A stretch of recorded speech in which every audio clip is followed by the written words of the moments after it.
Hey guys, welcome back, and today we're going to be making this awesome cloud slime. It is so nice and soft, and I love the texture. So now, let's get on to how to make it. So now you're going to need some Elmer's school glue. We're using Elmer's school glue. It can be any PVA glue. And some shaving foam.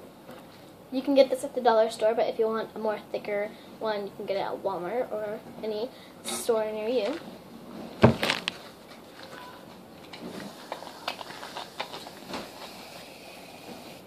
And now you're going to need any activator. We're using this activator.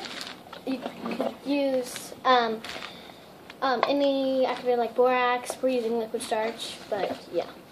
You can use any laundry detergent.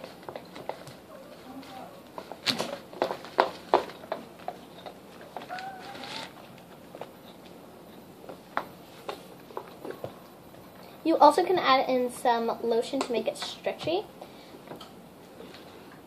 It will help it be more stretchy when you first start using it. So we're about finishing up here. This slimes are about finished.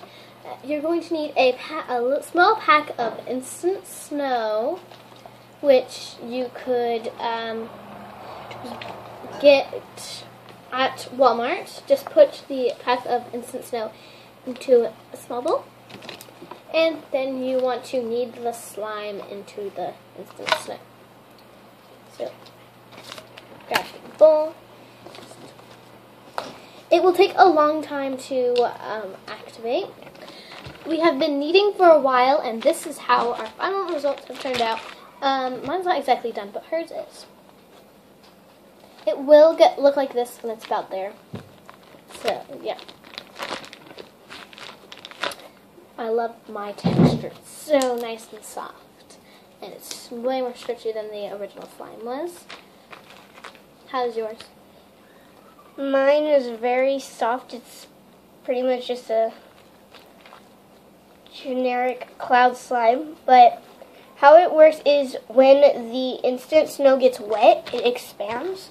So that's how it turns into this, because it expands and then it changes the texture of the slime. It will make it twice the size as the original size was, or at least a little bigger. So I love it, because if you just make a small batch, he'll make a pretty big batch. I love this slime so much. Thank you guys for watching. Hope you guys enjoyed. Like and subscribe to our channel, and we'll see you guys next time.